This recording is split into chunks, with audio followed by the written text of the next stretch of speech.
अंधेरा सिर्फ रोशनी की गैर मौजूदगी है। ये कोई फिलोसफिकल कोट नहीं है, ये शब्द हैं 12 साल के एक ऐसे बच्चे के जो साउथ अफ्रीका में अपने बचपन में बुरी तरह से बुलिंग झेल रहा था। इमेजिन कीजिए, डर और अकेलेपन से निपटने के लिए इस बच्चे ने अपने दिमाग को लिटरली एक सुपर कंप्यूटर स्टेट में डाल दिया। उसने इमोशंस की जगह प्योर लॉजिक से इस दुनिया को प्रोसेस करना शुरू कर दिया। तो चलिए इस कमाल के विश्लेषण को आज शुरू करते हैं।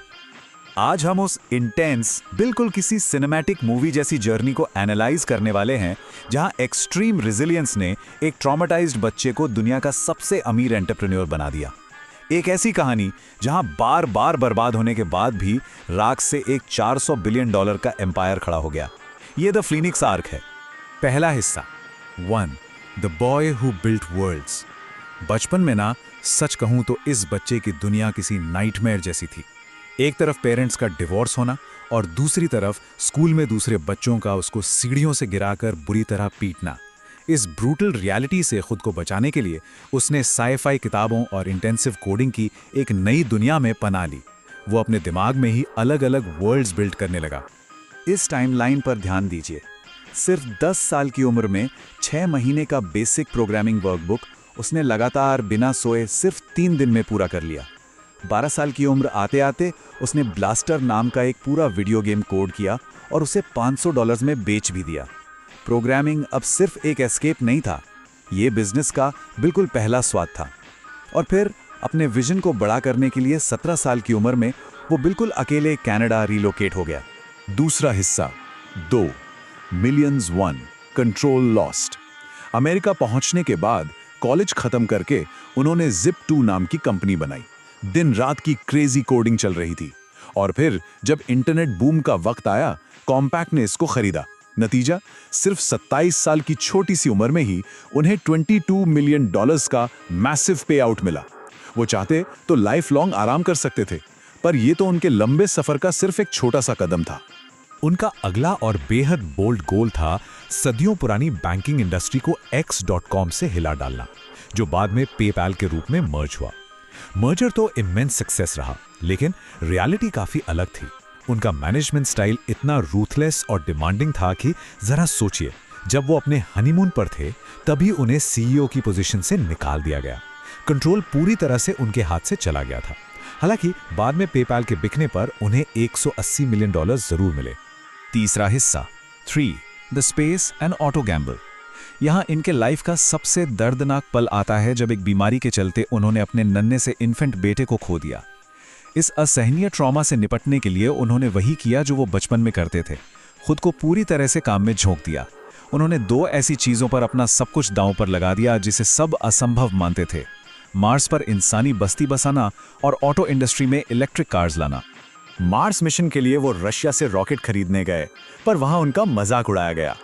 वापस फ्लाइट में उन्होंने फर्स्ट प्रिंसिपल्स थिंकिंग लगाई और कैलकुलेट किया कि वेट अ मिनट, रॉकेट बनाने के रॉ मटेरियल्स की कॉस्ट तो टोटल कॉस्ट का लिटरली सिर्फ 3% होती है।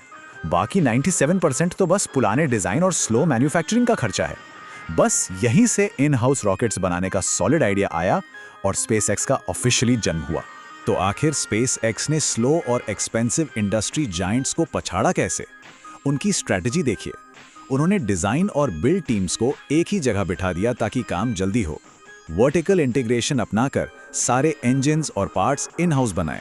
जहां इंडस्ट्री में एक लॉन्च का एवरेज $70 मिलियन लगता था, स्पेसएक्स ने फैल्कन 1 का टारगेट कॉस्ट रखा सिर्फ $7 मिलियन।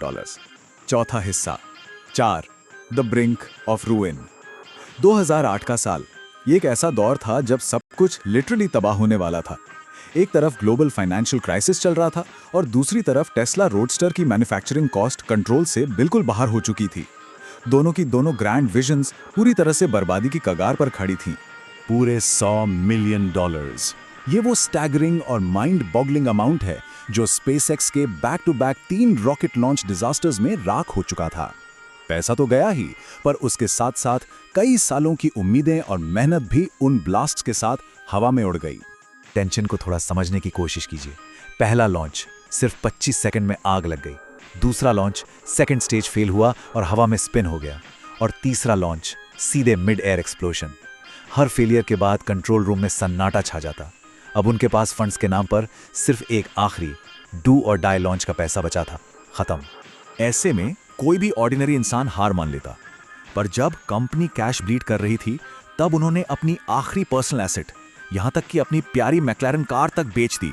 अपना आखिरी बचा हुआ एक एक सेंट टेस्ला में डाल दिया ताकि वो कंपनी कोलैप्स होने से पहले कुछ दिन और सांस ले सके। Everything was on the line. 5वां हिस्सा 5 रीचिंग ऑर्बिट एंड बियॉन्ड, दिसंबर 2008। फॉल्कन 1 की आखिरी और चौथी उड़ान। ये वो मेक और ब्रेक मोमेंट था जो तय करने वाला था कि आगे कंप्लीट फाइनेंशियल रूइन होगी या अल्टीमेट रिसरेक्शन। पूरी कंपनी और उस इंसान का भविष्य सिर्फ इस एक रॉकेट पर टिका हुआ था। कंट्रोल रूम में टेंशन ऐसी थी कि सांसें अटकी हुई थीं। काउंटडाउन खत्म हुआ, रॉकेट ने अपनी जगह छोड़ी और तेजी से ऊपर उठा और थोड़ी देर बाद अनाउंसमेंट आई, फर्स्ट स्टेज सक्सेसफुल। धड़कनें और तेज हो चुकी थीं क्योंकि पिछली बार यही गड़बड़ हुई थी। रॉकेट स्पीड से अंतरिक्ष की ओर बढ़ रहा था और फिर स्पीकर पर आवाज आई, सेकंड स्टेज सक्सेसफुल। और आखिर में final confirmation, orbit reached. SpaceX दुनिया की पहली प्राइवेट कंपनी बन गई जिसने ये इम्पॉसिबल काम कर दिखाया। इस एक सक्सेस ने रातों रात उन्हें नासा से $1.6 बिलियन का मैसिव लाइफलाइन कॉन्ट्रैक्ट दिला दिया। स्पेसएक्स हमेशा के लिए बच गई। पर उधर टेस्ला अभी भी डूब रही थी। तभी क्रिसमस ईव के आसपास मिरेक्युलसली एक और बड़ा फिगर इमर्ज हुआ, $40 मिलियन। ये वो इमरजेंसी फंडिंग थी जिसने एब्सोल्यूट कोलैप्स होने से ठीक पहले टेस्ला को मौत के मुंह से बाहर निकाल लिया। छठा हिस्सा 6 आर्किटेक्टिंग द फ्यूचर।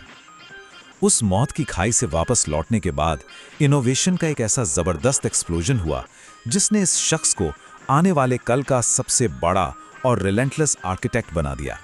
उन्होंने इलेक्ट्रिक कार्स को उसकी स्लो और बोरिंग इमेज से निकालकर टेस्ला मॉडल एस के जरिए एक तेज कंप्यूटर ऑन व्हील्स बना दिया।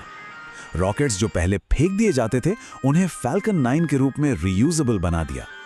मार्स कोलोनाइजेशन के लिए स्टारशिप की तैयारी, पूरी दुनिया में इंटरनेट पहुंचाने के लिए स्टारलिंक और इंसानी दिमाग को सीधे एआई से जोड़ने के लिए न्यूरालिंक। इनमें से हर एक चीज अपने आप में पूरे इंडस्ट्री को बदल देने वाली है।